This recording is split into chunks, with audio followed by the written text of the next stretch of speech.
This Let's Play was supported by these awesome hobby companies.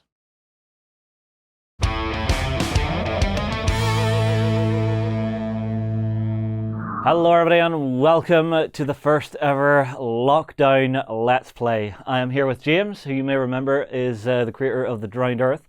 Hello James, welcome to the show, buddy. Hey, thanks very much. It's good to, well, not quite to be here. This is all a bit strange, but very impressive nonetheless. Well, I have set it up so you can see me. You can see our gaming board, hopefully, and hopefully technology doesn't break, because this is the first time I've tried this.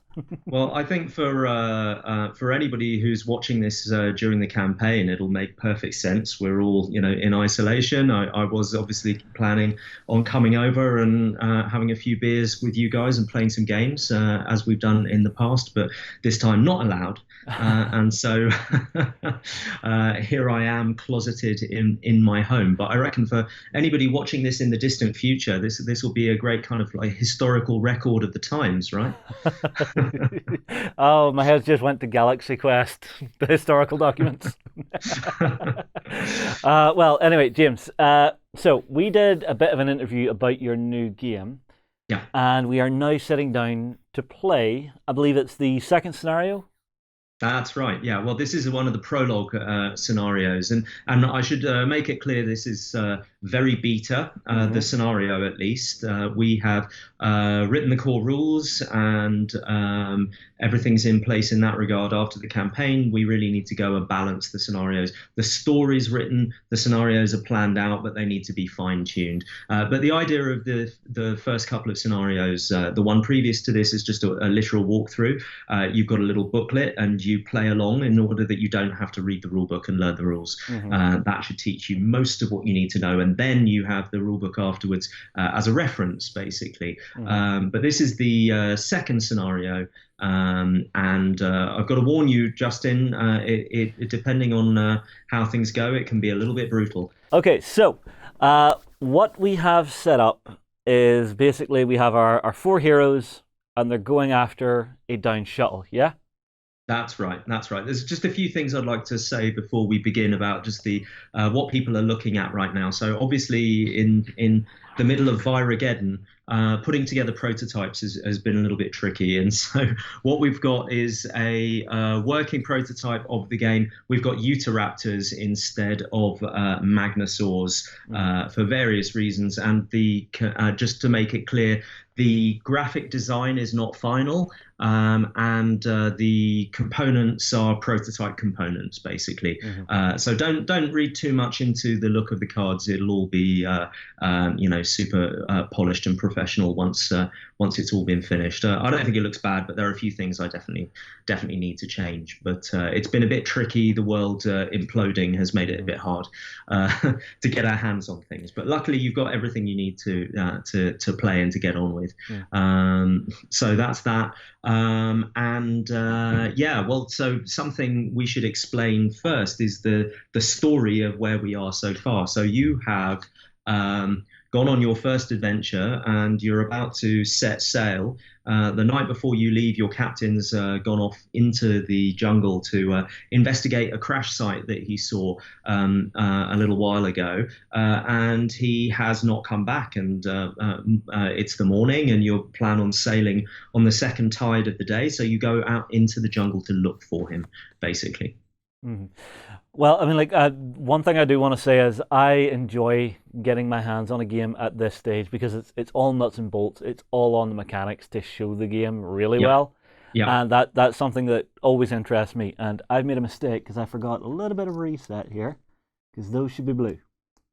Yes. Well, we'll explain what that means. What that means in a moment. Yeah. Well, I mean, basically, we're going to sit down and essentially play through scenario 2.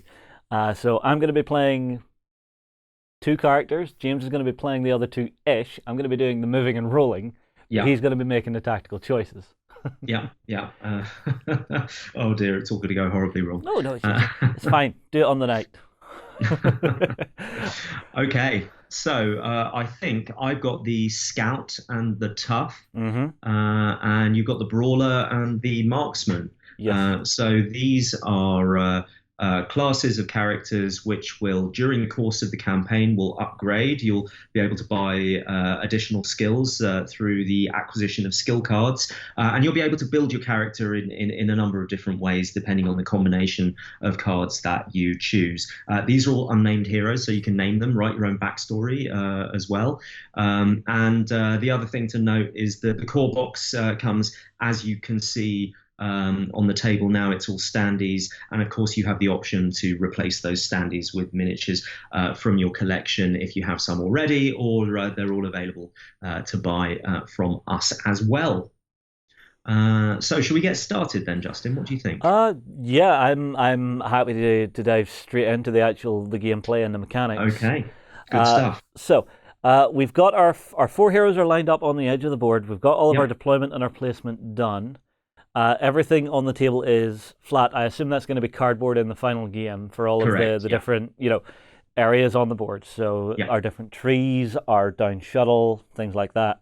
Yeah. So all of those tiles are more or less as they will appear in the actual game. The only difference is the material. Mm-hmm. Okay, so I guess the first thing we should explain before we get going is that the scenarios in Ulaya Chronicles are all interconnected, and they tell an overarching story. And it's a branching campaign structure. There are a number of choices that you can make both during and in between games, which will affect the story and affect the direction that you go in, and how easy things are for you later down the line. Maybe you'll have some choices which will have grave consequences, or you'll be rewarded for your clever choice sometime later. But the scenarios themselves are driven by 2 little decks of cards, and every scenario has some unique cards that are only used in that scenario. And we have an objective deck, which basically tells us what we need to do.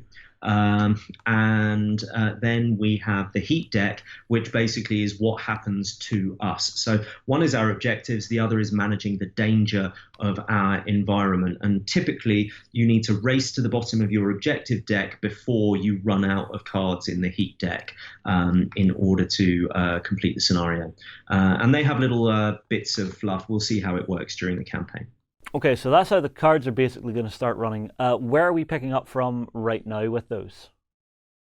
So we're starting at the very beginning of the scenario. So the first thing that you should do is, firstly, you've got a little setup card which gives you a bit of story background, which I'll explain in plain language, and then it gives you a page reference in your campaign log that you can look through to find the setup map. So basically, after you've set up according to the diagram, you're ready to get going. You don't need to remember any special rules or anything like that. The cards do all of that heavy lifting for you.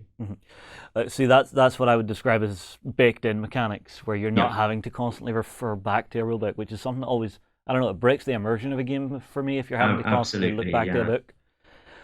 So the next thing we do before we actually get started is we read. There are little black boxes on both the objective cards and the heat cards.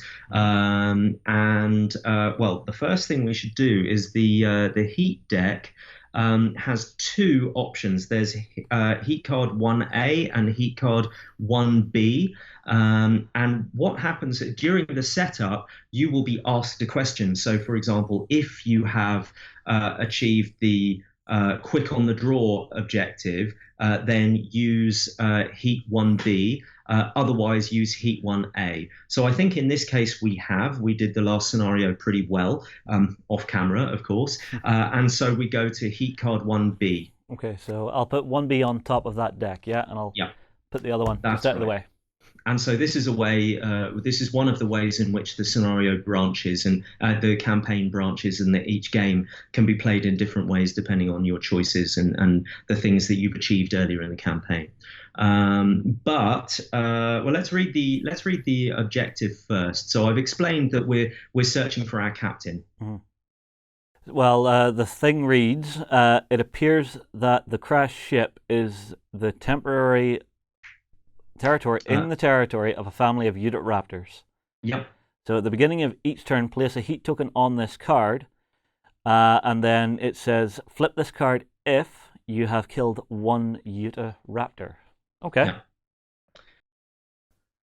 So that's the heat deck, and now the green deck is the objective cards. So this is going to tell us what we need to do. Mm-hmm.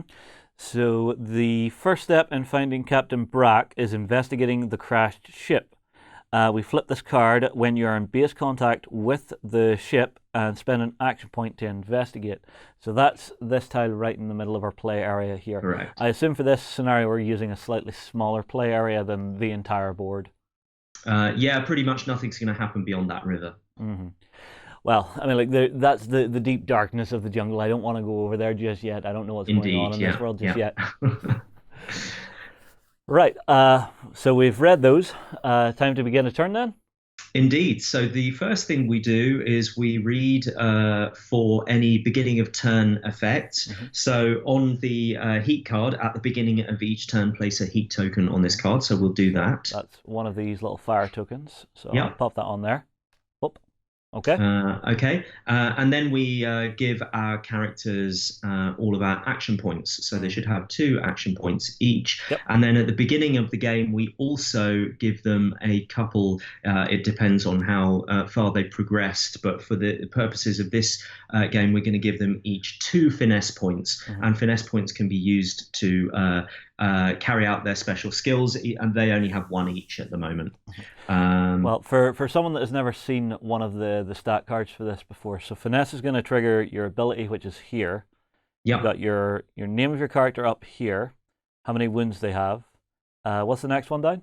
That's action points. Mm-hmm. We then have the main stat line down the side here. So you've got your movement, your ability to fight, your ability to climb about, your shooting ability, your mind ability, and your armor, if I remember correctly. Yeah, that's right.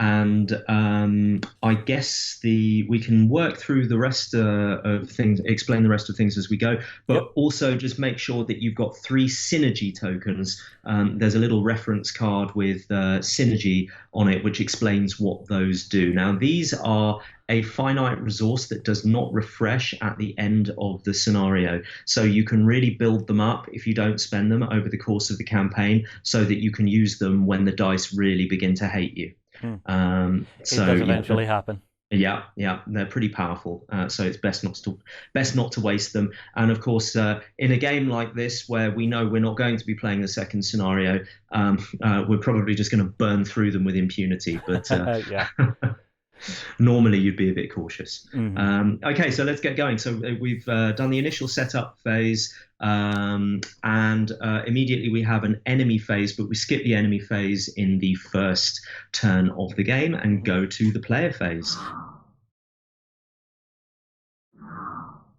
So each player has 2 action points, and they can spend an action point to perform an action.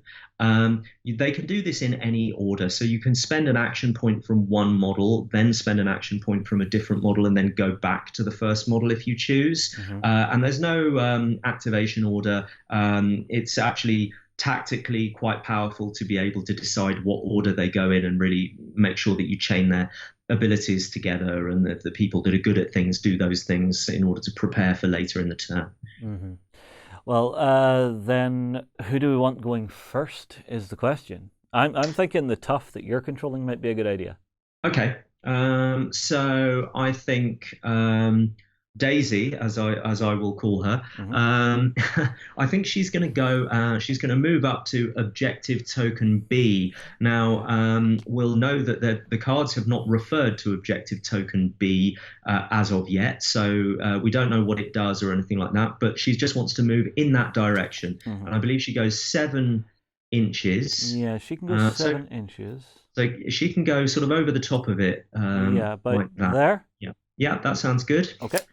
Now, much like the Drowned Earth, this is still a game with a reaction mechanic, and so dinos they not only have their active turn, but they also react to things that we do. They have 3 really reaction triggers, but one of them is just combat, and every dino resolves it exactly the same way, so it's not written on the profile cards. But if we could show a dino profile card, perhaps the Utahraptor one would be appropriate at this moment. I've got a Utahraptor one here. So they'll do 2 things. They'll react to noise within 12 inches, and all dinos will react to noise within 12 inches, or movement within 8 inches. All dinos have the same reaction triggers. What they do will be different. And in this case, movement within 8, the Utahraptor is going to move 6 inches towards the active model, and then that's the symbol for close combat. Now you'll notice that the foot symbol, the movement symbol, is green, and this we won't explain it in a minute. We'll explain it a little bit later, but it refers to the different tiles. They've got various different icons on which determine whether you can see through them, whether you can move through them, whether they provide cover, this kind of thing. Yeah. So we need to check if the Utahraptor is in range of 8. Indeed. So from here, you are most definitely within 8. Good. That was my intention. So it's going to move for 6, yeah? Going to move 6. Okay, so that'll bring it up to about here. Okay, but not within base to base. That's good. No, That's I good. believe not. Okay, now I think the tokens also, the ambush markers, they also have a reaction card, but they react a little bit less. I think it's noise within 12 as well, but it's movement within 5. And they will flip, and we'll see what happens if it happens. I don't think, just by the look of it, it's a bit difficult to judge on screen, but I don't think anybody's going to be within 5. No, not right now. No, we're good. We're pretty safe. Okay. All right. Well, we've survived the first activation. First action. Track of things. First action. I'm keeping track of things on my side as well. I don't know. We've got 2 choices. The Tough could charge straight in on that Utahraptor and get fighting, or you could maybe try and charge with the Brawler. See, I could do that, or I've also got a marksman here whose weapon doesn't make noise. So am I allowed to pre-measure in this game? You're absolutely allowed to pre-measure, yeah. All right, so I'm just thinking, for 8 inches, if I just have her move out to here where my finger is... Can you not see from where she's standing? Kinda. You're kinda in the way. Do friendlies block line of sight? Friendlies do not block line of sight. No, if you've got line of sight, you've got line of sight. All right, in that case, yeah, I'd say I could see it from where I'm at. I might just stand and take a cheeky shot. So the other question is, does the tile intervene? Can you draw a line between both models where the tile is in between? No.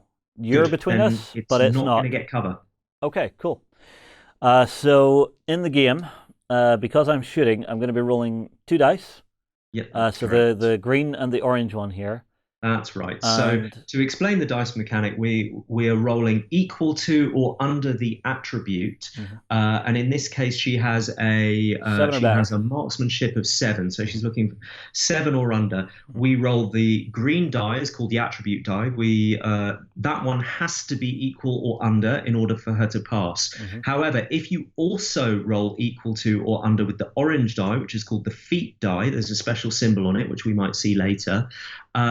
Then you have nailed it. And basically, if you pass, you do the smaller amount of damage. And if you nail it, you do the higher amount of damage. That's how that works.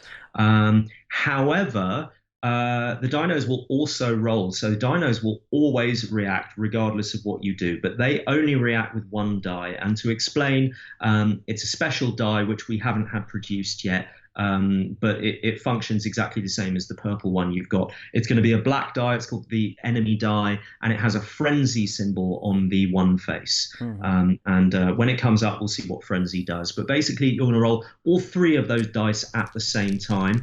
You are looking for 7s, and the Utahraptor has an agility of 6. So it's dodging. It's looking for 6s.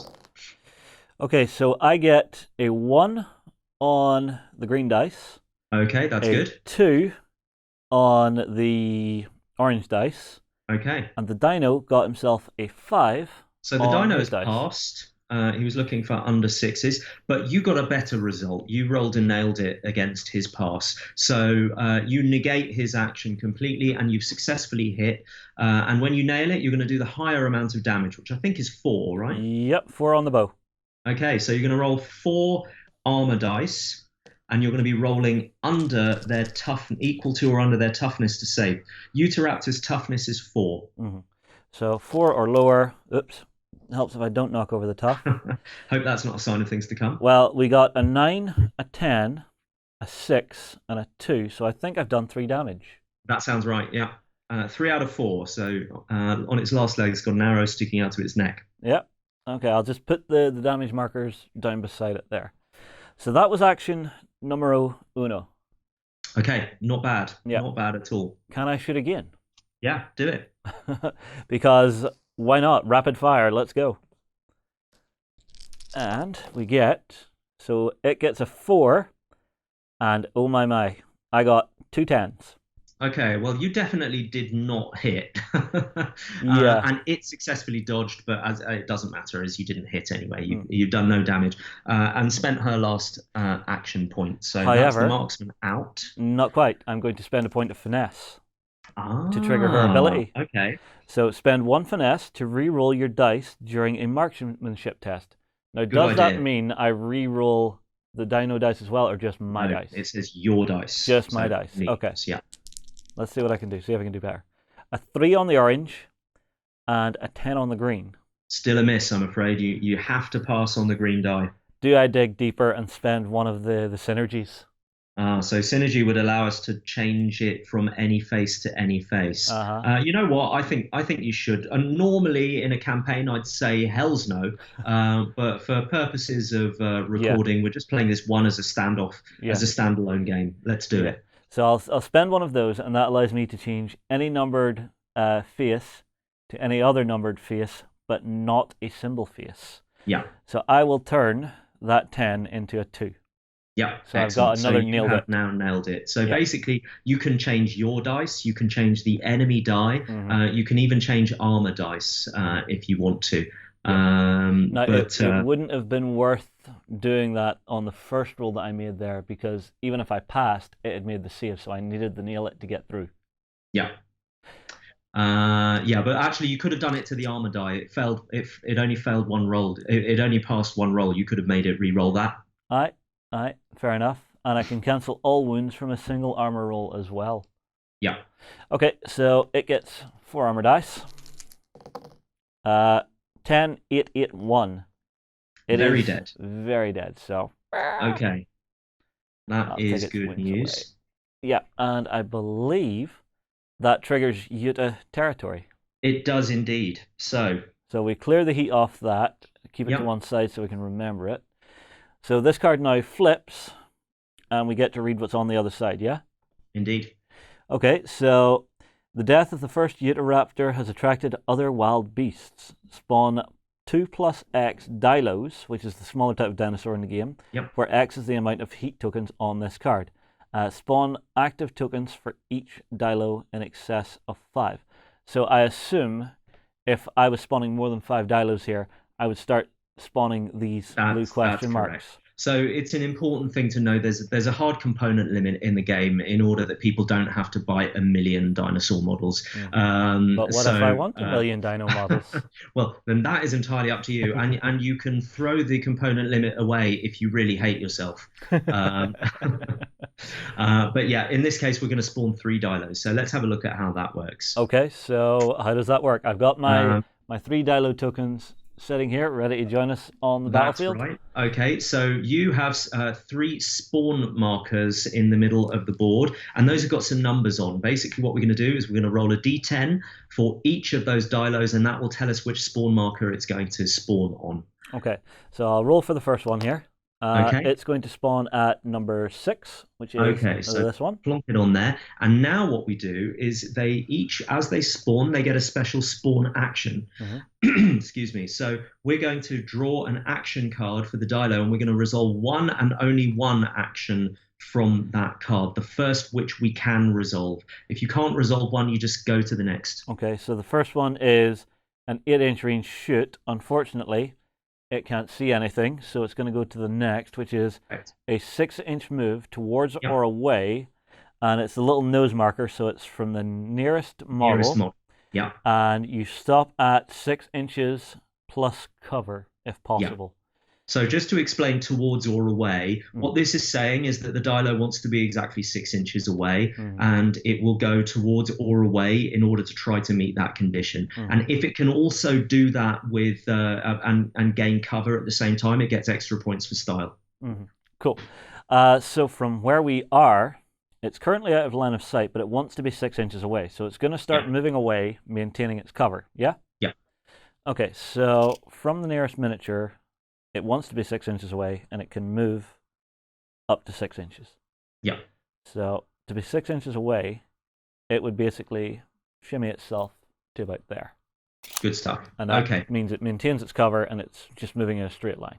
Yeah, that's right. Okay. So Dilo number 2. next one. Whoop. It's going to deploy on 5, so same location. Okay. So pop, and then we grab our card and see what we're doing this time. So again, it's going to try and shoot. However, this time it's going to move 6 inches away from the nearest in sight. It can't see any, and it'll stop to be out of line of sight. Okay, now at this stage, we should probably explain why the movement icons are different colors. It's basically a traffic light system, and the terrain tiles also have some symbols on. They've got 3 symbols. One is to explain what kind of movement you need in order to move through the tile. So basically, if it is a tile with an amber foot and you draw a card with an amber foot, then you can move through that tile. If it's a tile with a red foot, then you would need a red movement symbol in order to move through it. So hopefully that makes sense. Yeah, and these are all marked on here. So these bushes are all ambers, whereas the space down shuttle and these smaller hard components are also red. And if it's green, you can't move through them. If it's green, you can. So green is the lowest form, basically. Yeah. So it's green, amber, red. So what else? This one in particular, it's got the amber, so it could move away into something else, but it doesn't need to because it's just trying to get out of line of sight. Exactly. So it's not going to do anything at all. Yeah, it's just going to sit there and, squawk. Yeah. All right, last dilo. Let's see what we get. It's going to deploy on 2. Oh, that's not bad. Because it's deploying away. Okay, so let's flip a card and see what it's going to do.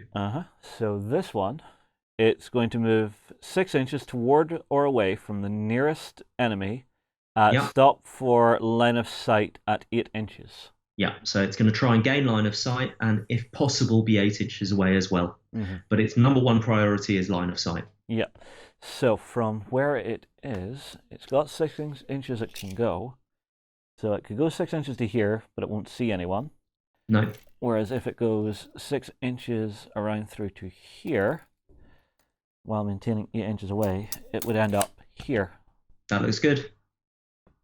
And so, as everyone can see at home, it's pretty simple to figure out where these are wanting to go just with those parameters and conditions that are set in the game.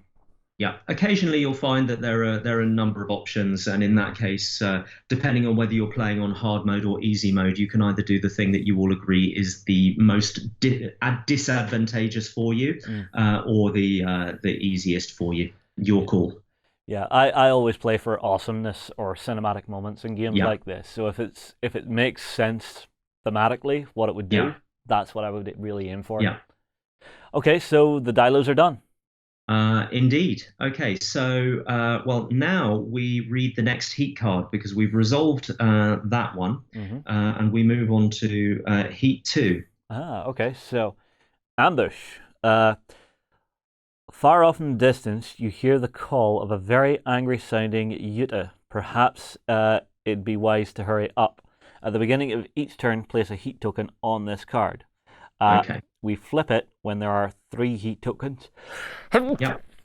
Bless you. So this one's just a simple countdown timer. Yeah, so basically the clock is now up and running. Indeed. But it's still our turn, so we can still do stuff. We're in good shape. We're in good shape, I think. Yeah. I'm thinking it might be nice to have the scout go and do something next. Cool. Okay. Well, the scout's under your control, so it's up to you. So yeah, well, what I'm a little bit worried about the ambush token to your right hand side, the nearest one to you on the right. So here? Uh, that one, yeah, Okay. yeah. Because if we need to get into base to base with the ship, Yeah. all of those dilos are covering the far side of the ship. Oh yeah, so out around here. And so we're going to have to come in the other direction, really. Yeah, so we're Um, going to want to try and get up and around this area. yeah, that's right. That's right. So I think, um, can you measure 6 inches towards the ship for the scout? Let me have a look at it. So you would get So six that's what inches to that looks here. like. Is that going Uh, to trigger anyone? it'll trigger one dilo here, Yeah, and the other one's 5 inches, so it won't trigger won't that trigger the token marker. there. All No. right, so what I'm going to do is I'm going to spend a finesse point to go into stealth. Okay. So you should have a little stealth counter somewhere. I believe it's a little Uh, blue one, yeah? That's right, yeah. And what that does, it does two things. It means during the enemy action phase, I won't be considered as a legitimate target, or they'll just ignore me during their turn. During our turn, we are only going to resolve reactions on the dice roll of a 6 or more. So basically, Ah. when you're in stealth, you've got a 50-50 chance of them not knowing that you're there, basically. Okay, so are you going to move up the 6 inches then? Yeah, I think so. Right, And let's see whether that Dilo reacts or not. Yeah, and I assume spending finesse, it doesn't cost an action, so you've still got your 2? No, it does. The finesse was just to go into stealth. Yeah, but And it then doesn't the use one of move things. yes, that's correct. Yeah, the Yep. movement Will uses an cost action that. point. Okay, so from where you are, 6 inches, I'll bring you up to here and take your stealth with you. Okay, good stuff. And So- then let's see whether that Dilo is going to react or not. Yep, so for that dilo, we will roll. It's a 9. Okay, so he is going to react. You could stop him if you want. With To be honest with you, other I'm ones, glad but- I've shown the stealth mechanic. I'm not really that afraid of him. Okay. All right, so he gets to react to you. Yeah. So it's So we within draw 8. yeah. He sorry, will. We don't draw. Yeah. So it's on his card. It's that first one, isn't it? Yeah. So he That's will correct. try and shoot someone within 8. He can't see anyone. Yeah. But he will then yellow move to be out of line of sight. He is out of line of sight. Yeah. So I think he's just going to sit there and squawk some more. He's happy waiting just- in ambush. He's chirping. He's maybe found a little bit of carrion to munch on. Yeah, that's it. Okay, so now my question is, can the scout see that blue marker that we were talking about before, the ambush marker? Just Okay, so what I'm going to do is I'm going to try and reveal that marker. okay. So that's an intelligence test, and his intelligence is 7. This is what he's actually pretty good at. Okay. It will bring him out of stealth, but he wants to try and see what that marker is, and if we succeed, it will apply a confusion token. So Okay. basically, we'll spawn the dino, and it'll start confused. We'll come to that a bit later, but let's see whether we pass the roll or not. Anyway. Okay, and I assume that so is 7s or using less. your action point, yeah? Using an action point, correct. Okay, so 7 or less, you Yep. get a 2. We roll both dice, so Oh, it's the both same dice mechanic. Yeah. Okay, So we so- passed it. Eh? 2 and a 10. So we've only passed. So what that means is that we're going to spawn a dino, and he will get 1 confusion token. Okay. Oh, beg your pardon. It's a passive token. Nothing happens. So basically, with a passive token, you need to nail it. Okay. So we don't actually spawn anything? No, he failed to recognize.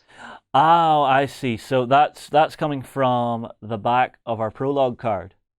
What you're rolling on there, is that it? Or is yes, that an additional roll we need to make? When we spawn, and if the game mechanics don't tell you what to spawn, then you use the spawn table. So in this case, if we'd have revealed the dino, then we'd have rolled on the spawn table. As it turns out, when you're revealing a passive marker, you need to nail it, but I didn't. I only passed. If it was an active marker on the red side, and they flip when you go near them, basically. Then a pass would have worked, and we would have spawned a dino and given it a confusion token. And confusion tokens are basically delays to them doing anything. So anytime they would react, they don't or act, they don't react or act, they just discard the token. Okay, so but as it stands, this token is just going to disappear. No, stays where it is. Stays where it is. Yeah, we just haven't done anything. Okay, just let me make sure I haven't moved it wrong. Yeah. Okay, so what's left is the Tough has an action, and the Brawler has 2. Yeah. What would be fun to do here? I'm tempted to actually have the Brawler just charge up to the ship and just be ready for next round. Yeah, that works, because then we can use the Tough as a screen against those dinos. Yeah. So he's got a movement of 6, which brings him up to here.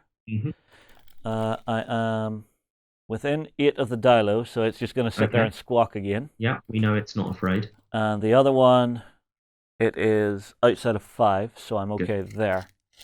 And so with my second action point, I will move up and in to the ship here. What about the Utahraptor at the top? Is that still outside 8? It is just by like half an inch. Good. That is good news. The other or the Dilo is still sitting there squawking away. Yeah. I am, however, within 5 of this token. Okay, so that token then is going to flip to the active side. Okay, and so with this being a prototype, I assume you've just marked this red for now. That's right, and we'll have pretty ones whenever we get the final kit. Indeed, yeah. They'll look the same, but red on the other side. Gotcha. So we do not flip.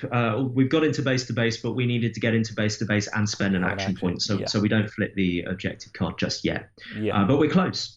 So now the Tough. I think the Tough is going to run around the corner and attack the nearest Dilo. Okay. And they're all it's going to get some reactions, but I don't think it minds. I think we'll try and get them tied up so that during their turn they don't mess up our objective. Okay. Well, you are. So you have some options here, because from where you are, you can get basically into base contact with any of the 3. So it's which of the 3 would you like to go after? That are sitting up right here. So I think in the interests of being the nearest target, what I'm thinking is that we're going to start during their turn. They're all going to start coming towards us. So I want her to be in between them and the action. So I think she's going to charge the nearest one to her, and she's going to stay to the right side of it so that she's the nearest target for the other 2. Perfect. So there. All right. So you've charged in. Yeah. I assume you're attacking on that. Indeed, and she's going in close combat, and we get a charge bonus. So her close combat is 6, but it goes up to 7 for the charge.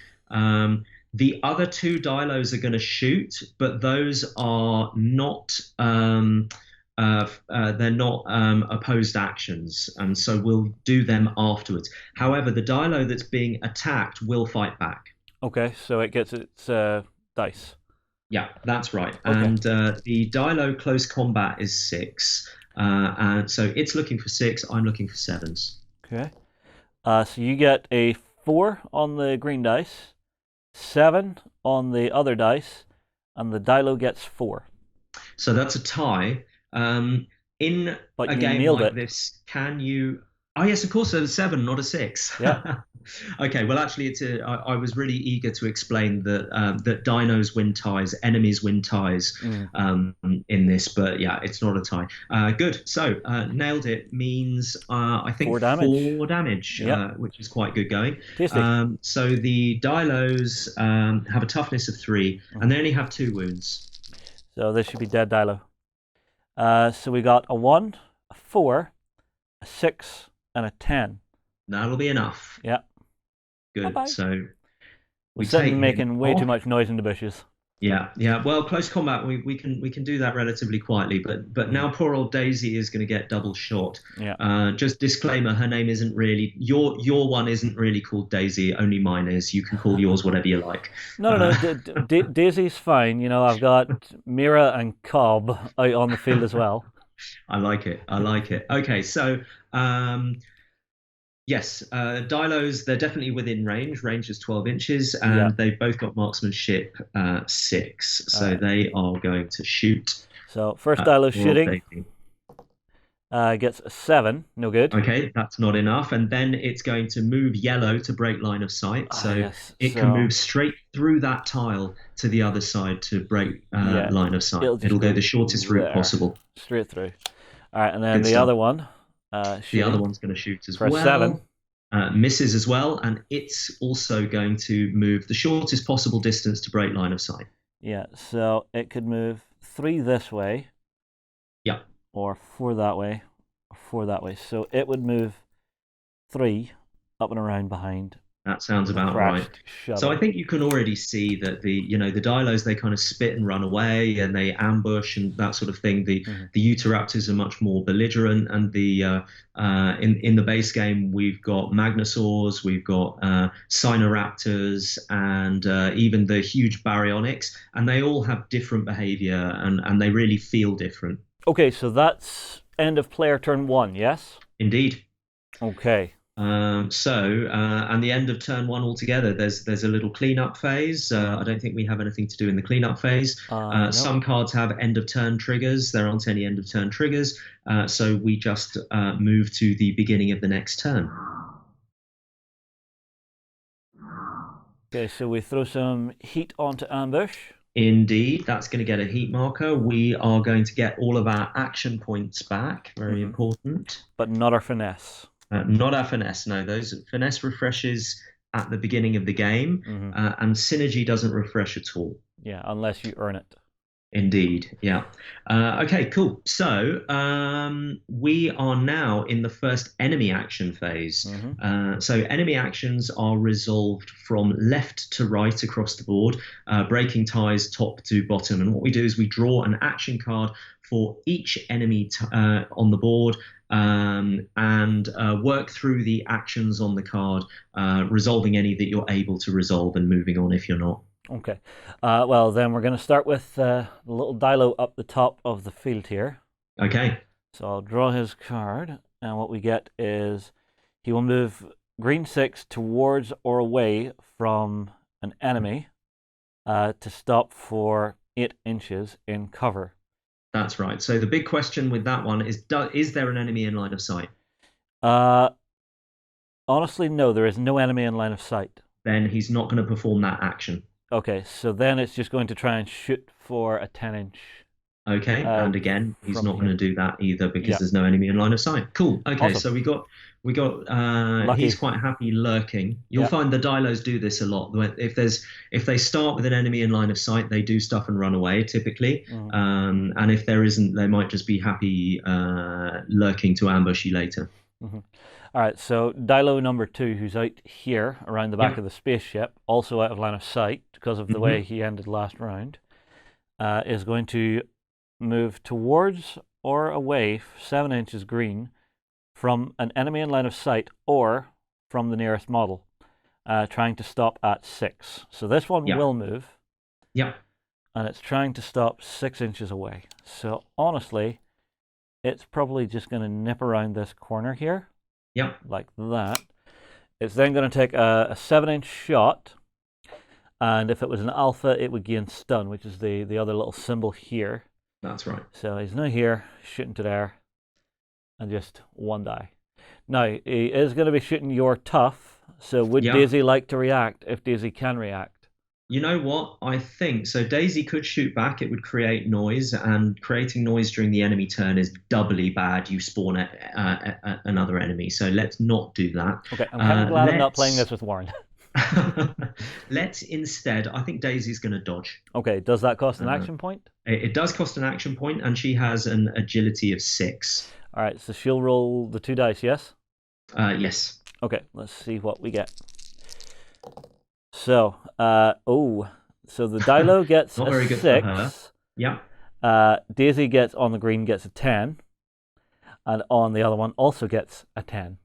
Yeah. So Daisy is totally fluffed, and she's got hit in the face by a whole load of poison spit. So that is 2 damage to 2 Daisy, damage. and Daisy has armor 1 and toughness 4. So you add those together to get 5, and you roll equal to or under 5 Okay. to save wounds.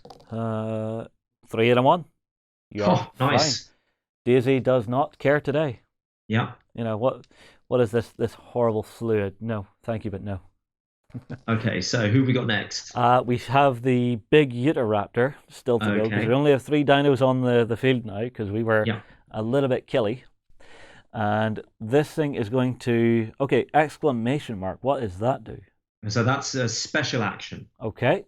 Remove all stealth markers within 6. You already dropped your stealth marker, didn't you? I did, yeah. If it was an alpha, it would gain +2 to that, and that's all. Yeah. So the next thing it's going to do, it's got a yellow move 6 inches towards or away from any enemy, because it's got the eye, the little blood drop, and the nose on it. So I assume that's priorities. Nearest enemy in line of sight, then the nearest wounded enemy, and then just the nearest enemy. So these guys are super belligerent. They're not going to hang around just because there's nobody in line of sight. They're going to go and find you. Yeah. So none of us are in line of sight. None of us are wounded, but I am the closest with my brawler. Yeah. So it's going to move 6 inches straight at me.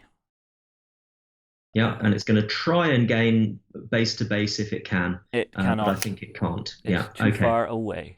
And then is there a final action? Yes, so it's got a melee attack on there with Sunder 1, but not melee. Yeah, it's not in close combat, so no melee action. Yeah, and I'm trying to make sure I keep the 2 AI decks separated. Separate, yeah. Because I will need to pack this away, and I will probably play this with the lads at some point. Excellent. Whenever all of this virus thing's over. Yeah. Well, you can play like this, right?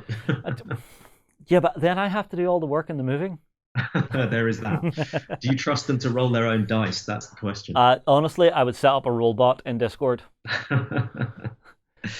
Okay, so are we out of the enemy action phase? I think we are. Yeah, there were only 3 dinos to deal with.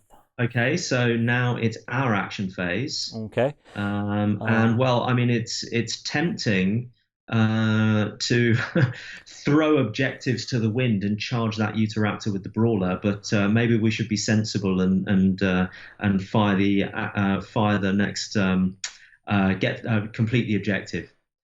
We're playing an objective-based game. Let's play the objective. So, okay, good. The brawler will spend 1 action. Yeah. To activate the crashed shuttle. Yeah. So we will grab the find him. Helps if I click the right button. And then we flip this over. And help, help, I'm trapped inside, comes the muffled voice of Captain Brack. As you open the door, you see the cockpit is sealed off by an energy barrier, and Brack is inside it. Then a loud alarm is triggered. Damn it, Brack shouts over the noise. Opening the door has set off the security alarm. You better hurry. Oh, damn. Yep. Okay. Immediately make noise using the center of the crashed ship template as the point of origin. Okay. Yep. So now massive alarm has gone off. So all of our attempts to be stealthy have now been thrown back in our face. Mm-hmm. So let's see who is within 12. So both markers and dinos will react to this. Because we're on such a tight board, it's everything. Okay. Everything. So let's do the easy things first. All of the blue ambush markers will flip to the red active side, so they go from passive to active. Basically, they represent potential dinos or enemies who were going about their own business. Okay. And then they turn into red ones who are now alerted to your presence. Okay, what about the red one? The red one is going to spawn. It's going to turn into an enemy. So now we're going to have a look at the setup card, which will have a spawn table on it, and we'll roll a die to see who spawns. Okay, just the one die? Just the one. Okay, so we get a 5. Okay, that's going to be another dilo. A dilo. Could be a lot worse. That's could be a lot worse. Not horrible. So, dilo, bonk, pops out the way. It's just chittering in the bushes. Just for masochistic reasons, I was kind of hoping that it would be a dilo alpha or a Utahraptor, but yeah, because they do other stuff. Okay, so I assume do we just use the left to right method again then? yeah, that works. So now what's everyone else going to do? Okay, So so this we should have. be fairly easy. The dilos are all going to do the same Mhm. thing. So they will try and shoot the cause of the noise, and then move 5 inches away from the noise green. Yeah, yeah. So So shooting, I mean, you're welcome to roll if you want, but nah, shooting the nah, ship isn't going to do that's anything. fine. But So they're it just will going to move kind of, directly away and hit the edge yeah, of the board. bounce off the invisible barrier. Yeah, this one will do the same, and it'll bounce back directly to here. Yep. And then our Utahraptor is going to move 6 inches towards an active model in line of sight. Yeah, so you see, they are clever. They, whereas other dinos react to the noise, they're like, no, I know who I want to attack, and it's not a ship where the alarm's gone off. Yeah, although it doesn't have line of sight to me. Does it not? Okay. So it moves towards the noise. Yeah. So I assume it would move around the corner here and be just out of melee range. Well, so actually, it's the center of the template is what's causing the noise. So I think it'll just stay where it is. It's closer to the center of the template where it was than closer to you. Okay. So I think it's just going to stay there. Oh, fair enough. Okay. Well, that could have been a lot worse than it was. It could have been, yeah. I thought it was going to be as well. Okay, so now we discard that objective 1 and move to the next chapter. Yeah. So it's called Shut That Thing Down. Brack tells you that somewhere in the wreckage should be a security key which will liberate him. However, you'll have to go searching for it. When in base-to-base contact with an objective marker, spend an AP to remove that marker and then draw a card from the equipment deck. Flip at the beginning of the turn if a model holding the security key fob is in base-to-base with contact with the crashed ship. Okay, so we're looking for a security scenario has a little equipment deck that comes with these specific scenario cards. They don't all, but depending on the scenario, there might be additional cards. So in this case, we're going to be drawing cards from the equipment deck whenever we get to one of these objective tokens. And so I guess it's worth pointing out which ones they are. They're the sort of amber ones with letters on A, B, and C. And here. Yeah, there we are. So we need to go and investigate those. Okay. Okay, so that was the Brawler's one action, right? Yeah, that was his one action. I think because it's kind of dangerous, the next action is going to be a charge. Yeah, that seems like a good idea. I'm thinking if I charge around 3 into the Utahraptor, I can maybe do some damage to it. I know I'll take a spit off the other little dude. You will. Way down here, but that's okay. So, in melee, I have a chain spear, which has reach 1, so I can actually stay back an inch. Yeah, and then he won't be able to hit you back. And he can't touch me. He just has to dodge at that point then. Yeah, he does the hammer dance. Okay, 3 dice. Jump. Okay, so my melee score is a 7. So on the green I get a 2, on the orange I get a 7, and the Utahraptor gets a 2, so I've nailed it. You've nailed it. Yeah, so that's he's taking correct. 4 damage, and on the Utahraptor his defense is 4. So 4 or less, yeah? Yep. Okay, so he gets a 9, a 5, a 5, and a 4, so that's 3 damage. 3 wounds. Okay, that's not bad. 3 out of 4. Yeah, the question is to re-roll your dice. I'm tempted just to murder him. Are you thinking about using a finesse to kill him? Oh, well, see, the finesse would let me re-roll one of my dice for combat. Synergy is what I would have to use a synergy to kill him. Yeah. Do we want him dead? I think we do. Okay, point, and I'll turn that 4 into a 5 to murder him. Yeah, and warning to people at home: don't play as frivolously as we do with the synergy. Yeah, it's basically because if you're playing a one shot and you actually want to set yourself up with some of it just to have some fun and see, like an exhibition scenario, go nuts. Yeah, exactly. I mean, I think people need to remember this is a dice game, and we all know what dice does to wargamers. Yeah. And the synergy, if you are careful with it and you husband it as a resource and don't spend it frivolously, when you do have one of those nightmare games where nothing goes your way, they will get you out of trouble. Yeah, no, trust me, during this game I've been having to retune my dice mojo because you saw at the start I was rolling like double tens. That's not good in this one. Roll low. Aye. Okay, so the Dilo is going to get a movement on me, so it'll trigger a shot on me. Yeah. So he will shoot. I don't have any actions left to do dodges or anything fancy, so I'm just going to take it on the chin for an 8, which means it misses. Awesome. That is good news. And now it's going to do what Dilos do, which is run around the corner and try and break line of sight. Yep. So it's got a yellow on it, and it can move up to 8. But I think it wouldn't try and run all the way out across here. It would just zip around the back of that. That looks like the shorter route. Yeah, so it's moved from here just down around to here. I'll turn Good so stuff. you can see him a little better. Okay. Okay, so that is Brawler Dunsky. That's the Brawler totally done. Well, I feel like Daisy should probably start to clear some of those other dilos. What I'm thinking is that the scout should go and investigate the marker nearest it. Are any of the dilos going to react to the scout moving near that marker? So it's 8 inches. No, he is totally fine. They are super far away. Okay, let's do that then. All right, so 1 to move up to it. Spend 1 to move. And then 1 to search it, yeah? Yep. So we discard that and draw from the equipment deck. How exciting. Okay, so you have found, laying on the ground, a flashbang. Okay. Not what we were looking for, but not terrible. I will never turn down any form of explosives. Yeah. So it's a thrown weapon with a range of 6. This item does not require a target, does not inflict damage, and automatically hits without the need for a roll. Place a heat token on the board to indicate where it lands. After the action on which it was thrown, this weapon makes noise. For the purposes of reactions, this grenade is considered to be the active model. Once all reactions are resolved, remove this card from the game.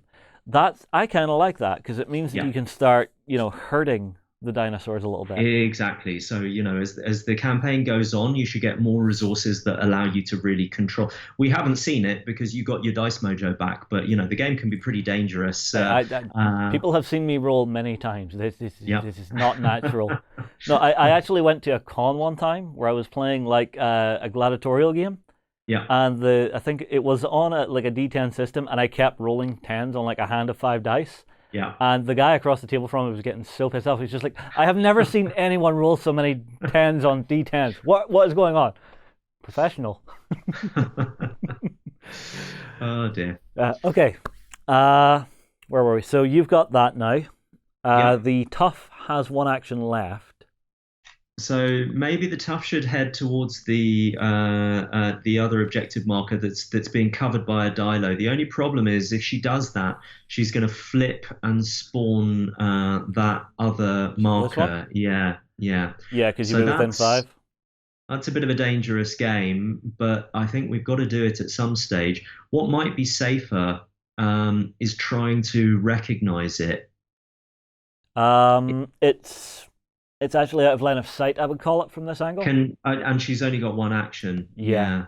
So which is a bit of a shame because just up along there you can see just the edge of that and to there. Yeah. I mean, it would be a sliver if anything. I guess could we move to a place where the marksman could see it? So the marksman has a movement of 6. Yeah. So if the marksman was just to go straight up the middle and end up there, the marksman could see it from there. Okay, and what distance will it be from the marksman? 10 inches. Okay, that's okay. So the recognize action has a maximum range. Yeah, it does, however, bring me into range of this little guy. Okay, but that's fine. That's we know. Yeah, we know what it does. All right, so scary. Hell with it. Let's boogie. Okay. I'm up to there.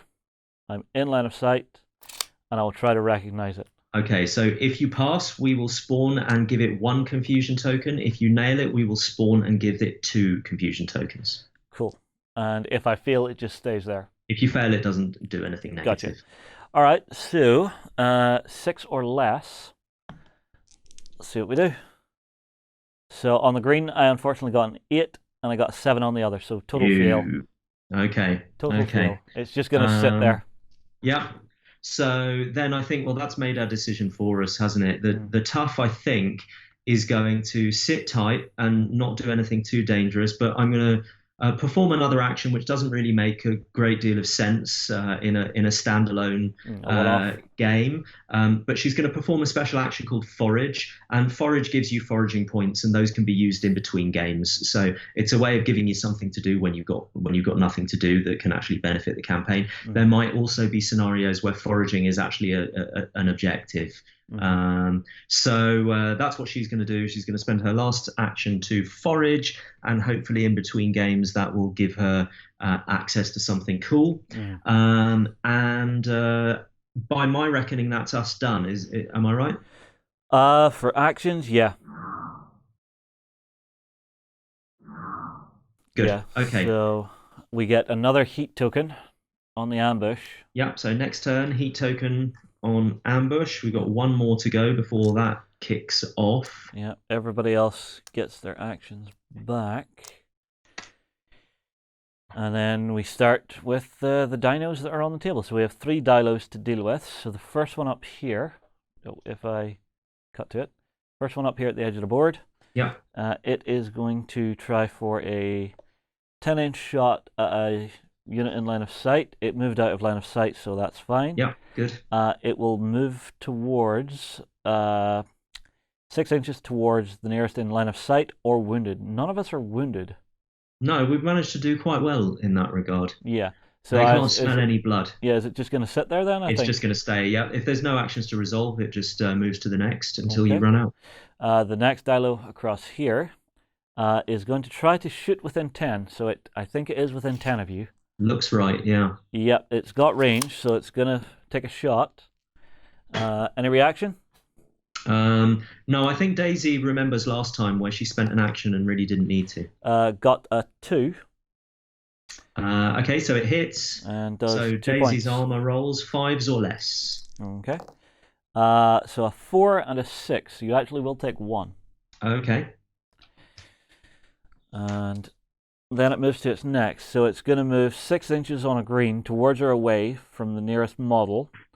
And it's going to stop for line of sight and cover. Okay. So it wants to be about, what was it said? Towards or away. It doesn't have a range.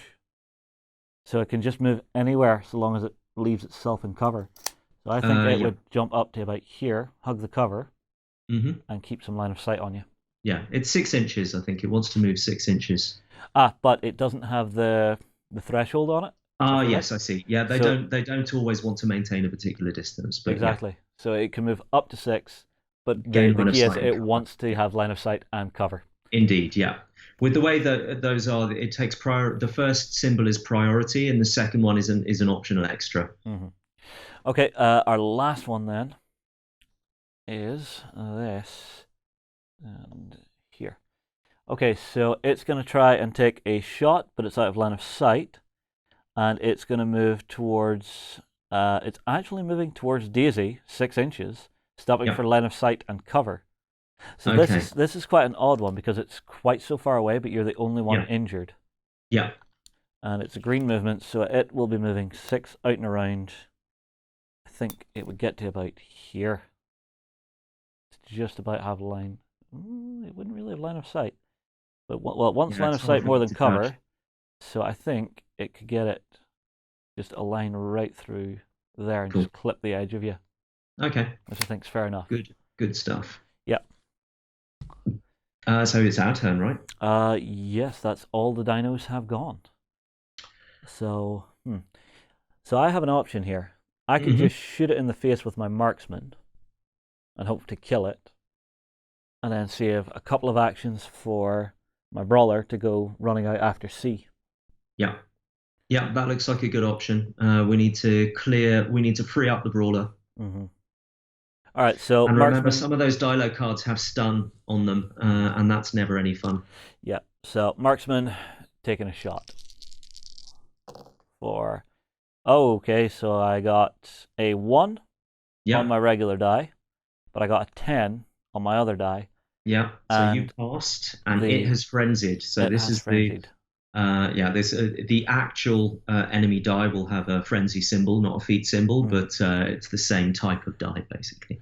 Yeah, So a didn't frenzy like that. trumps everything. So even if I nailed it, it wins. Even if you feated, it wins. Okay. So I'm not going to spend anything extra. It wins. So Yeah, it dodges. Yeah. yeah. Okay. It doesn't get any like extras. Doesn't get a chance to come in after me. Hang on, it was shooting you. No, I was shooting it. Yeah, but it'll shoot back. It's a Dilo, so Okay. they have a ranged attack.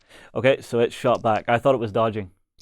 Yeah, if they don't have a ranged attack, they dodge. If they do have a ranged attack and you're within range, they'll shoot back. Gotcha. All right. So I've taken 2 damage. Well, 2 hits. For a 2 and a 7. So I think that's 1 damage. Yeah, Yeah. 1 damage. This is fine. I will spend my other action just to shoot it again. Okay, do it. 'Cause I did not enjoy that. Come here, you.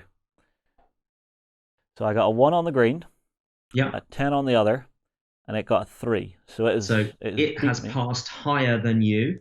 You both got a pass, but its result is higher, so it succeeds. Now, I got the 1, so going under, you want to get closer to that top number to win? Yes, that's right. You want to roll under your number, but over your opponent. Okay, I'm going to spend finesse to re-roll one of my dice. Good idea. Just to see if I can get under, because it's looking at a 7. It should be doable. A 10. I think you have to re-roll both of them. Oh, is it both? All right. You're talking about the marksman skill, yeah? Yeah. Yeah, to re-roll your dice, miss. not any one of your All dice. right. So just total miss then. Okay. So cool. it has shot me again. Nice. Thank you. 5 and a 10. I take 2 damage. Ow. Ouch. See, this is the dice gods paying me back for being all blasé. Well, at least there's no stun, although actually it wouldn't have mattered. You're out of action points now, aren't you? Yeah, I am. That's me, Dunsky. Okay. But that sucked. Yeah. So what next? We could play it cautious, and the marksman could go back and try and thump it. Daisy do you mean needs to the head scout? up the board. Yeah, I mean the Scout. Yeah, the scout. Yeah. Yeah. See, honestly, from where we are, the temptation would be just to have Daisy go for a charge. Yeah. Yeah, it'll flip the red. It'll flip the red token, but I think we just need to get moving. Yeah. All right. So you're happy enough? Do you want Daisy to charge, or do you want to maybe try something else? Let's do that. Okay. Let's do that. So Daisy charges. Okay. You get your melee attack. Yeah. So it will melee back. Its melee is 6. We get 7s for the charge bonus. So a 10 on the green, a 3 on the orange, and a 10 for it. Well, that's fairly rubbish, isn't it? Yeah. Could spend a finesse. Well, it's our last finesse. No. You have 2 finesse on Daisy. But Daisy's finesse allows her to reroll armor. Aye, sorry. Yeah, I wouldn't do that. Yeah, no, she's the sort of tank class. No, I think we'll stick with it. We're in base to base, tied it up, and now that red marker is going to flip and probably be something horrible. Possibly. So roll for it. It's a 7. Okay, 7 is Dilo Alpha. We actually already have all 3 Dilos. Oh no, do we? Yes, 1, 2, 3. Yeah, we have the max components already on the field. No, it's 6. You should have a few more kicking around somewhere. I think I had some extra in the box, but they didn't have standy bases.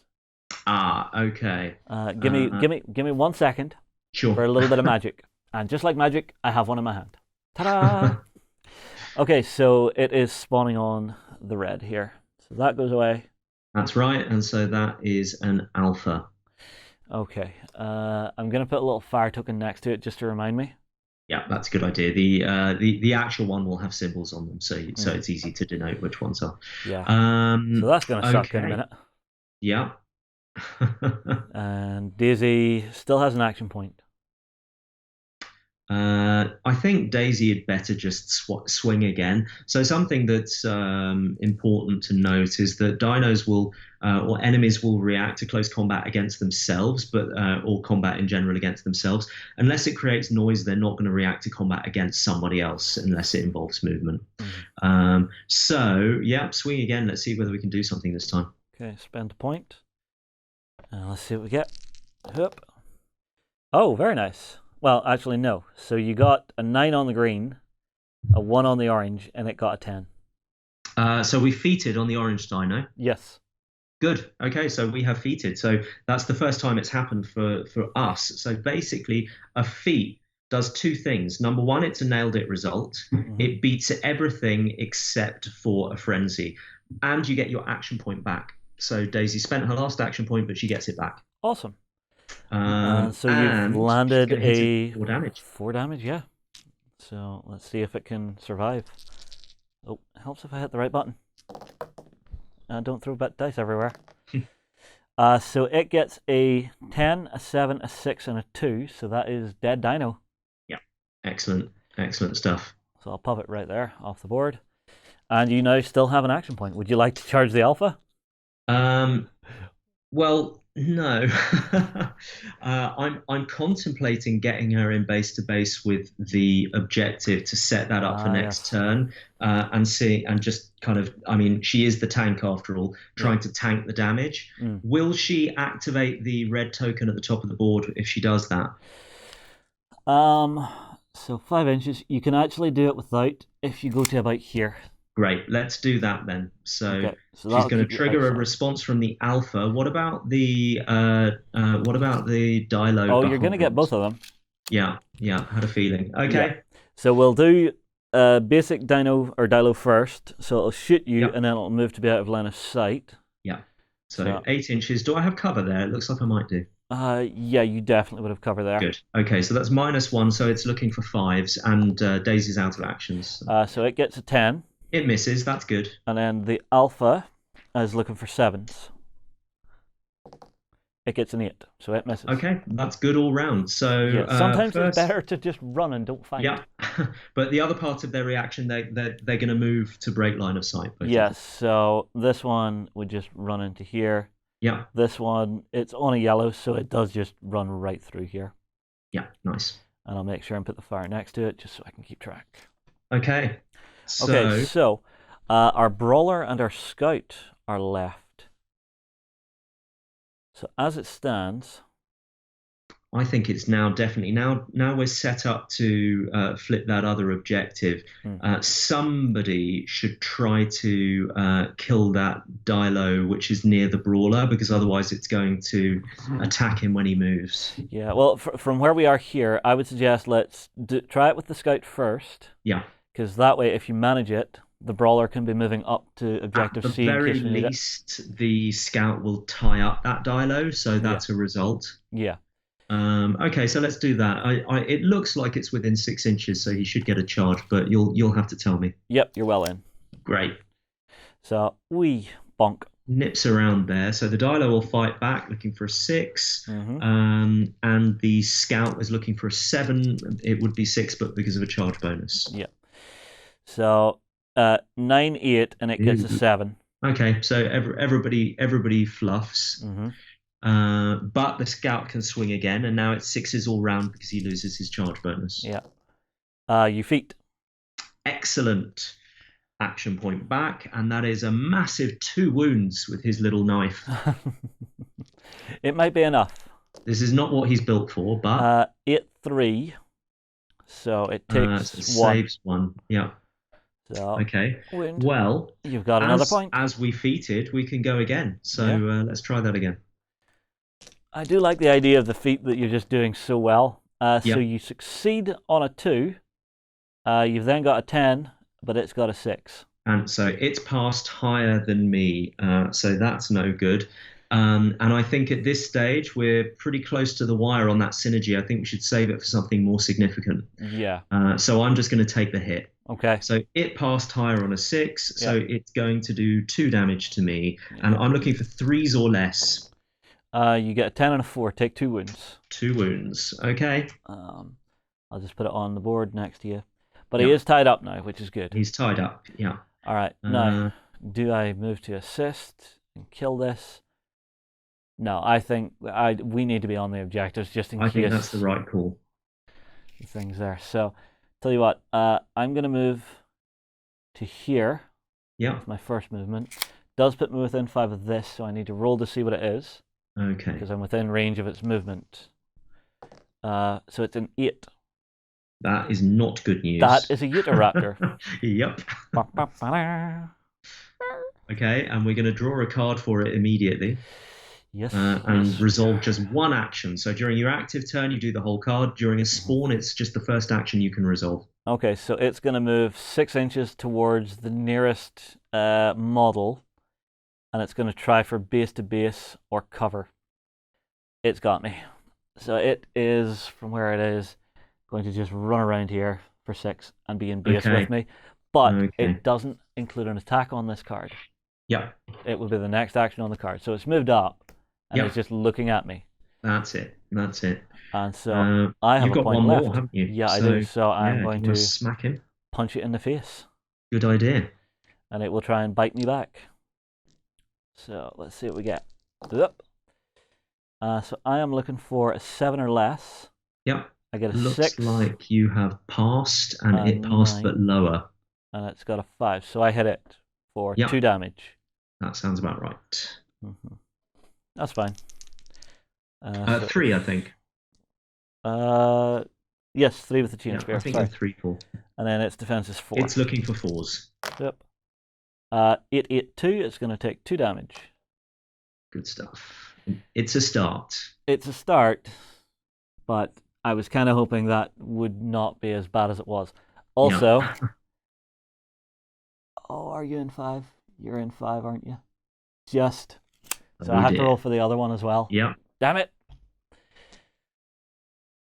It is 7, so it's a Dilo Alpha. Yes, that's so we also not great news. 2 Dilo Alphas on the field.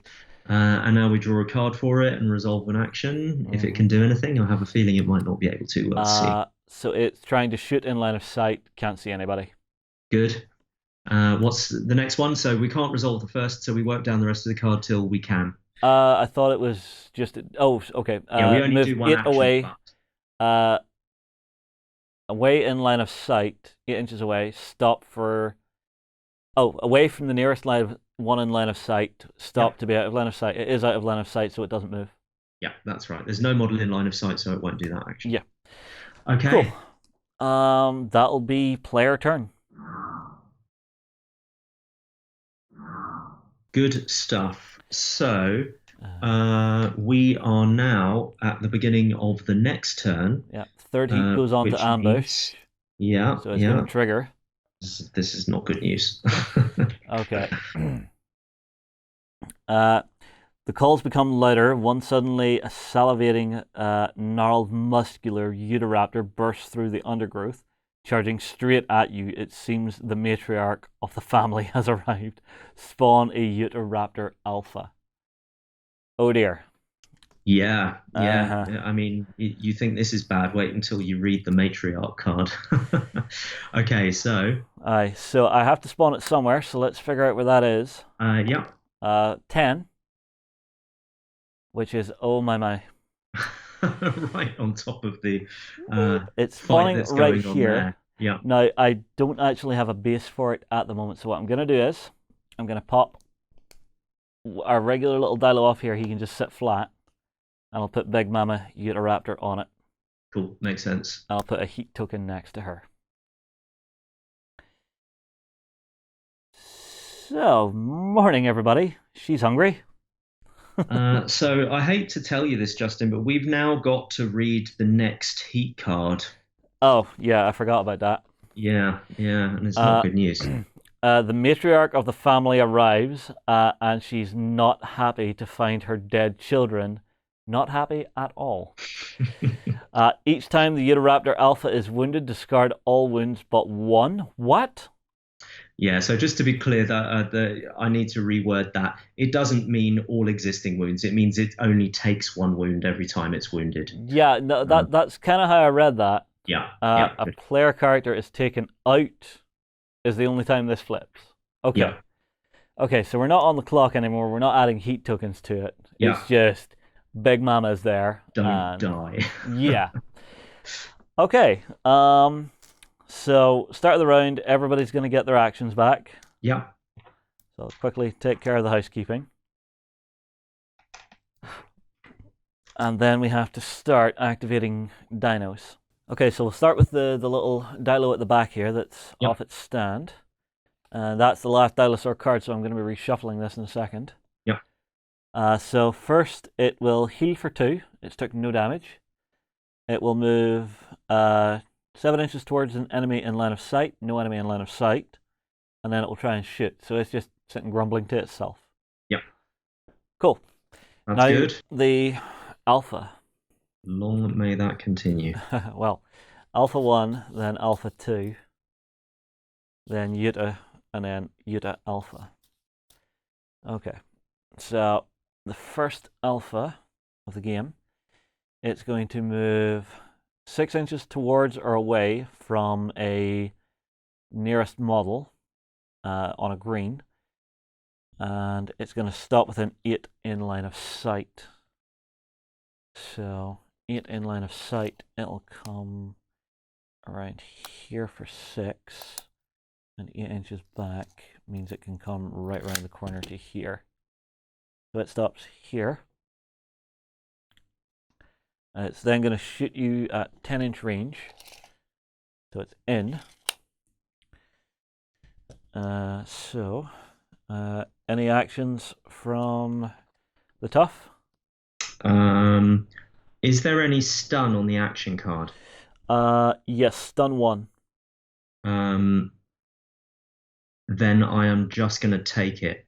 Okay. So we roll.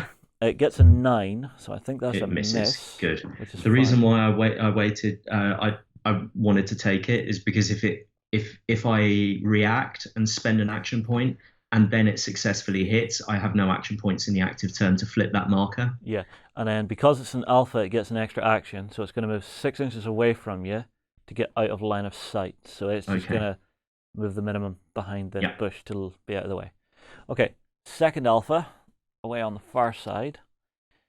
It is going to try and shoot somebody for 8. It can't see anybody, and it's going to move away to be out of line of sight. So it's actually just going to sit there Yeah. and grumble to itself. I can live with that. It's happy with its positioning. Good. Yeah, that's totally fine by me. Let me make sure I put these cards into the pile. Okay, so now we come across something that we haven't covered yet, which is that when a model is in base-to-base contact with an enemy during its turn, it doesn't draw a card, it just fights a round of close combat. Okay. Honestly, just because I can do it right now, I'm going to try and fight back. Yeah, I think you should. So I'll spend a point, and then it's the same as me having a round of close combat with it, because I've spent the point anyway. So, whoop. So I get a 5, an 8, and it gets an 8. So I actually land a hit for 3 damage. Okay, that's not bad. It'll be reduced to 1. Oh, no, it's not the alpha. It's just Not the alpha. Yep.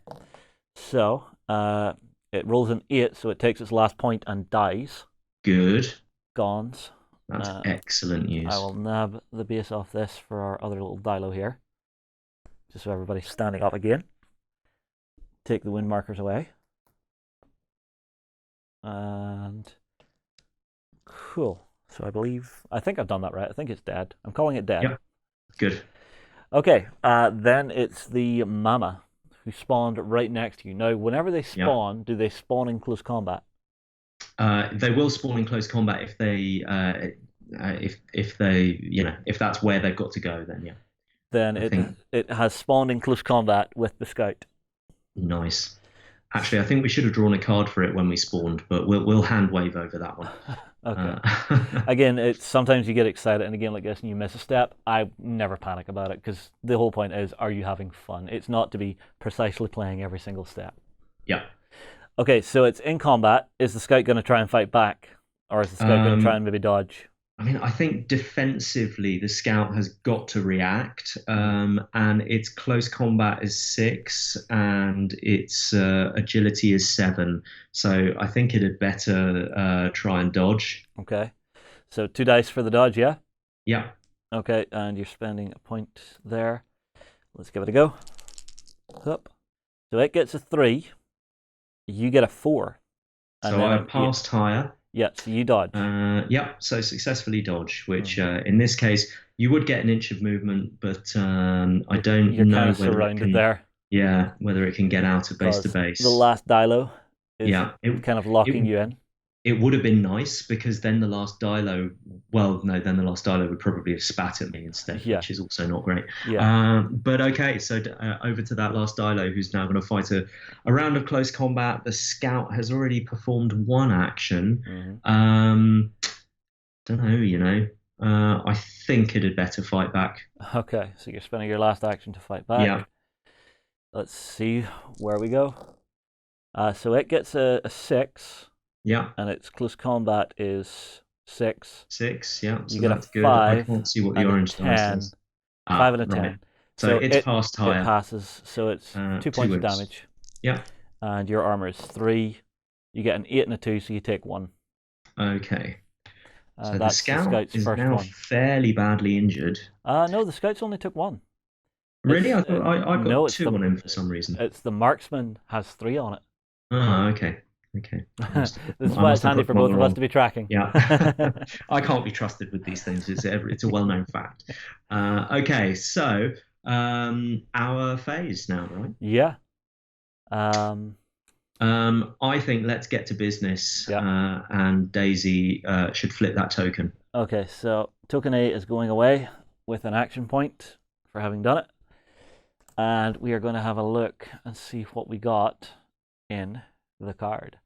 We got the security fob. Ah, that's what we're looking for. Okay. Yeah. Scenario item at the end of prologue B, remove this card from the game. Yeah. So it doesn't do anything, it's just MacGuffin. Yeah. However, now do you have to be in base contact to shut the thing down? Yeah, you have to be in base-to-base contact with the ship. Yeah. And it's also at the beginning of the turn. Flip at the beginning of the turn if. Yeah. So they're usually immediately or at the beginning or at the end of the turn. Right. So can I suggest you stop and wait for a second while I send the brawler into this alpha? Yeah, that's a great idea. Tie him up. Yeah, so brawler is going to go for a charge. It's well within his movement. And he's going to go for a round of combat against it. Yeah, and so ordinarily you would want to stay an inch away, but because he can. But against a Dilo, it means you'll get spat at, and also because the intention here is to tie up the Dilo so that Daisy can move. Best to do it close combat. Get stuck in. So I am looking for 8s. It's looking for 6s. Do it. Up. Okay, so I get a 9 and a 10. That's not marvelous. It gets an 8, so it is missed anyway. Yeah. So I will spend a finesse to re-roll my combat. Okay, do it.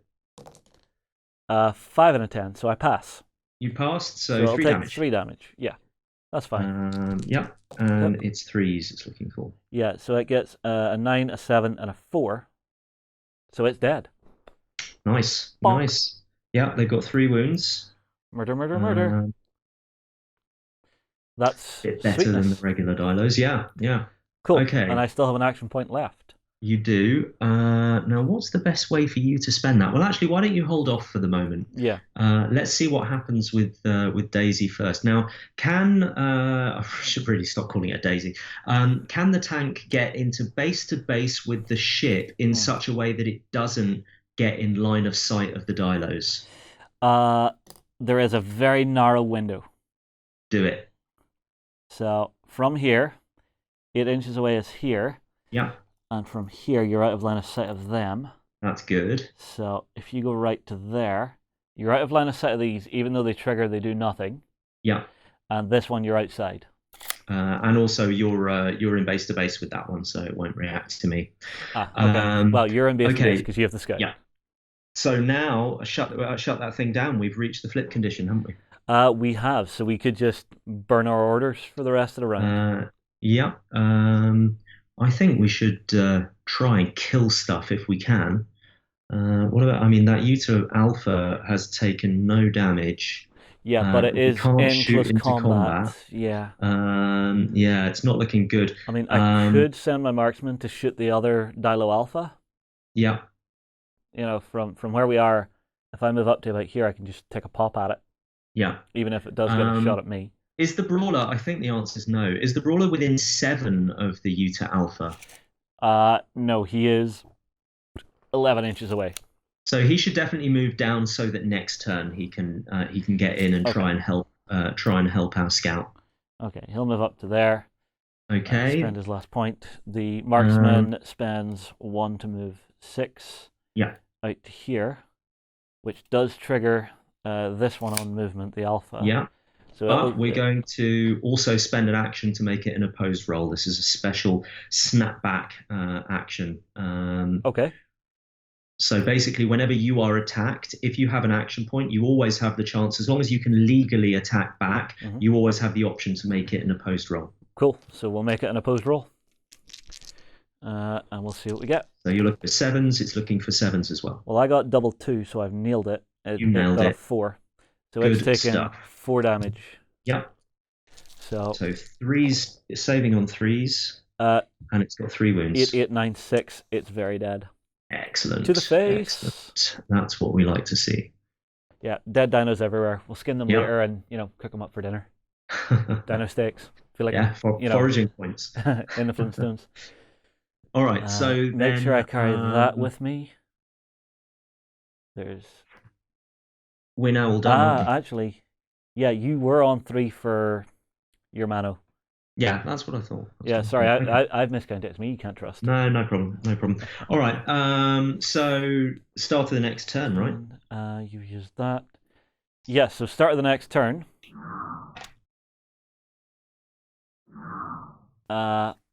Nobody's down, so Matriarch doesn't trigger. However, shut that thing down does. Yeah, so at the beginning of the turn, we flip shut that thing down before we start. Yep.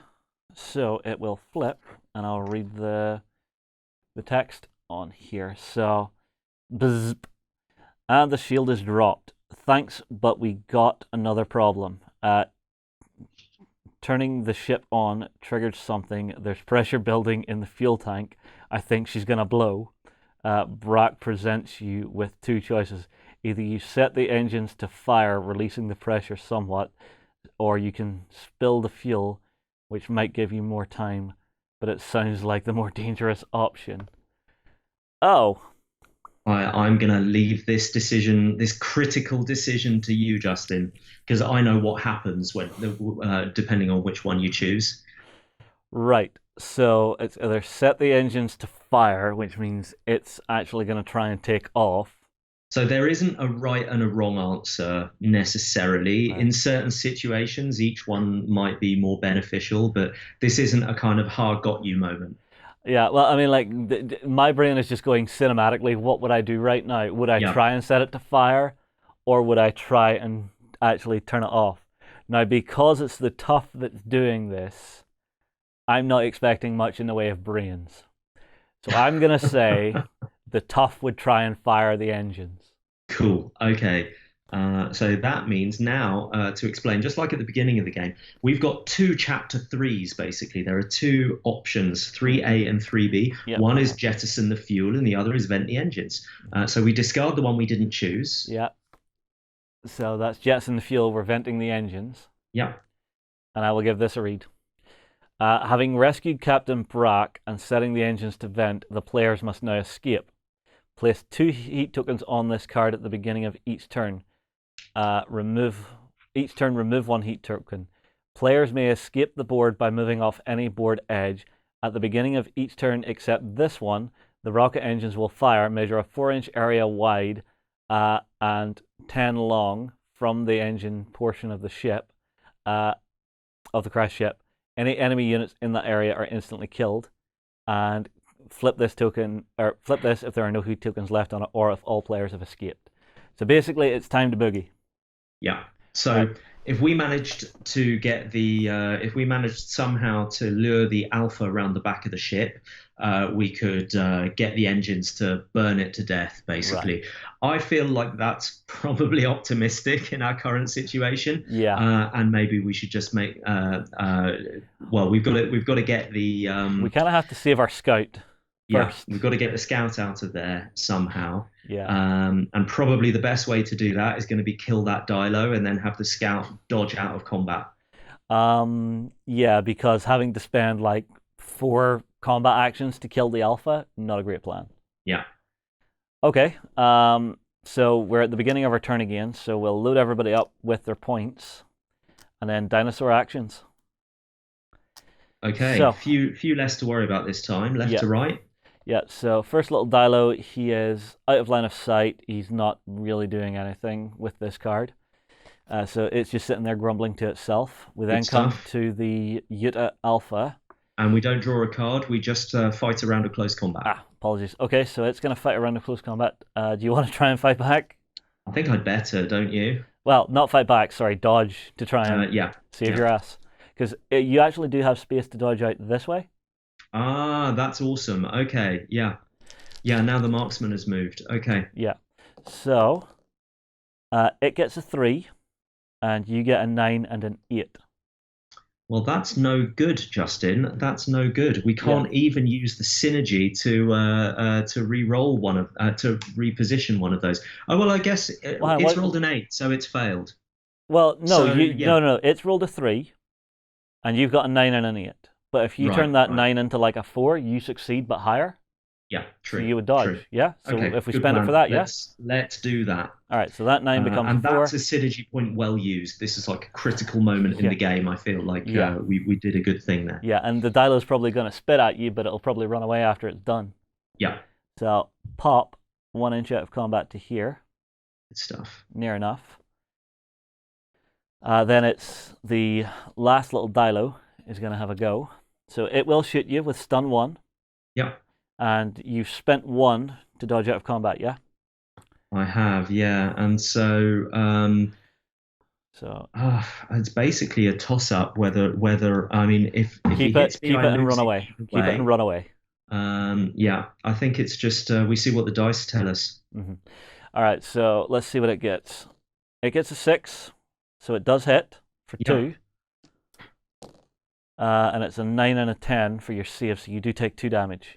I take 2 damage, and worst of all, I'm stunned, which means I lose my action point. Now, he's got takes 2 damage. That puts him up to 5. He's only got a threshold of 4. Okay. So what happens now is we discard all of the damage, even excess damage. Okay. And we flip the card to the injured side.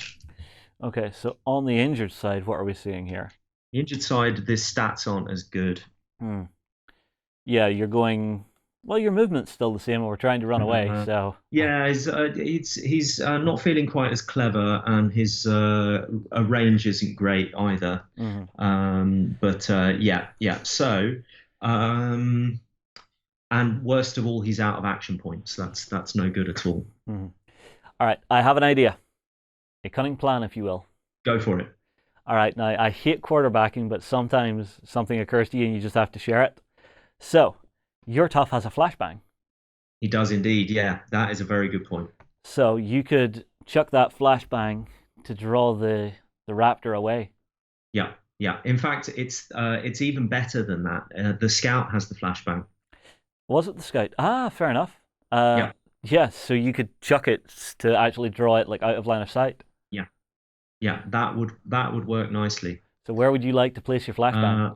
Well, 6 inches away.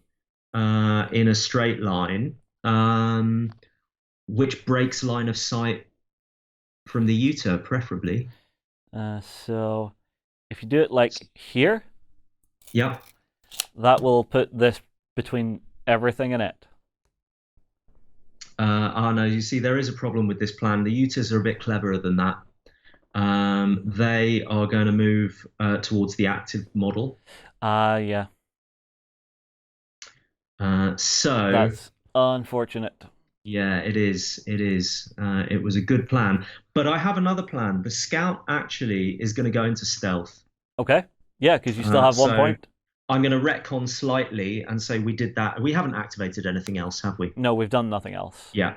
So at the end of his action, he's going to go into stealth. Yeah. No, actually, I still do have to finish up the Dilo action because it's going to move 6 inches away to stop at 6 inches away. Yeah. In cover. So from where it is, it would probably just shimmy itself back to about here. Gotcha. Just so it's in cover. It already had a wound, and then it would try to shoot you again. Yeah. So let's see if it hits you for a 7. No good. All right, now it's done. It looks to me like I had cover anyway from there. Yeah. Good. Okay. Right. So we have 3 of our people who have actions. Where are we counting the edge of the board on the far side there? It's all the way, I'm afraid to say. You've got to go swim over the river. Okay. Well, these things happen. Yeah. All right. Yeah, I think the rest of our party just needs to book. Yeah. The in stealth, the scout should be relatively safe. Yeah. Well, he can't be the active target, and he's not moving, so he's literally just he's like a hunter. He's doing feign death. Yeah. Okay. In that case, I will get my hunter on the move. So if I run her 6 inches out and around to here, I can just about get outside of the 8 inches. Cool. That and that and that and that I'm in, but it'll grumble. Cool. For the first. So it will follow you because your movement path went through 8 inches. Mm-hmm. The alpha will chase her, but it's only going to go 6 inches, so it isn't going to reach her. Okay. That could be very good for everybody else then. Exactly. So it chases 6 inches. Yeah. And then she will use her last point to get off the board. Yeah. So 1 safe, slightly injured. And done. And it helps if I show everybody. So from here, she came off the board. Yeah. That works pretty nicely to get the alpha off our scouts back. Yeah. And maybe leave it so that you can get away next round. Then, can your brute make it off the board? Or your tough, sorry? Possibly. They're 7, yeah, so 14 inches. Oh yeah, you can make it off this side. Yeah. So, Bomb, you're off. And then on this, well in here. So, Bomb. And because I moved through it, I'll not do that. I'll actually come this way. Because you say I'm moving through the 8 inches, which is inside here. So if I move 6 inches you don't want it to come this way, it'll chase me for 6 here. And then another 6. So I'm still going to be on for a little bit. And it's going to try and run me down. Justin, are you within 10 of the engines? Because those engines are going to fire at the end of the turn. Oh, would they murder me too? Yeah. Okay, let's undo that. So 6 inches to here. 6 inches to here. Can you not achieve the same thing by getting into the water, and then you won't be within the 10, but it will still you're still cutting it into the danger zone. Yeah, actually, like that. There we go. That's more like it. Yeah. So we might actually kill the alpha with that. Yeah. So that's everything we can do for this round, and then it's on to dinos. Well, no. So it's the beginning of the next turn. Yeah. And number 1 comes off. At the beginning of each turn, remove a heat token and vent the engines. Oh. So the engines have vented and killed the alpha. And then I think it's a fairly simple matter for us to call it there and say, we've got two activations to get off the board. You're no longer a valid target. The rest is going to sit. Yeah. I didn't think we were going to make it through that one, I have to say. When the alpha turned up, I thought, on camera, we're going to lose. Yeah, I'm not going to do it. I'm not going to look at what happens on the other side of the matriarch because I want to leave it as a surprise for when I play this again. Well, James, thank you very much, man. That was a lot of fun. I really enjoyed that. No, most welcome. So the next, we haven't got it at the moment, but the next thing is you then go to the sort of post-battle. You go to your campaign log, and it'll tell you. Well, once we vent the engines, we flip the card, and it says. If there were heat tokens on this card when you flipped it, read resolution 2A. Otherwise, read resolution 2B. And then it'll say in the campaign log, did you kill the Utahraptor Alpha? And you'll get a little achievement for that. And various things which steer the story and the campaign branches off in different ways. Yeah, well, at the end of the day, that was tons of fun. Definitely a great game. Definitely worth checking out the Kickstarter, guys. I mean, like, if you haven't seen it yet, make sure and go and check out the interview I did with James, where we go to in depth about some of the ideas and plans for the game. And we do talk about the fact that it's in the same world as the Drowned Earth. So if you want that information, it's all there for you to have. Is there anything else you want to say, James? For Drowned Earth players out there, you can import that with the rulebook is going to contain rules to import these AI mechanics into competitive games of Drowned Earth. So you can have dinos in the middle of the table doing crazy stuff. And we haven't done it yet, but we're going to look at writing some special scenarios with exactly that premise in mind. And can I import some of the characters from the Drowned Earth into this if I want to change up my hero crew? Yeah, so that's something we might during the Kickstarter unlock some options to do some profile cards, but you can do it in reverse. So all of these dinos are playable in Drowned Earth, and I hope we will unlock some head and arm swap options for the hero models, and they are going to double as unnamed troops in regular games of Drowned Earth. Awesome. Well, everybody, I tell you what, get your comments in below. Tell us what you think of the game mechanics, what you think of the look of the game, the idea behind it.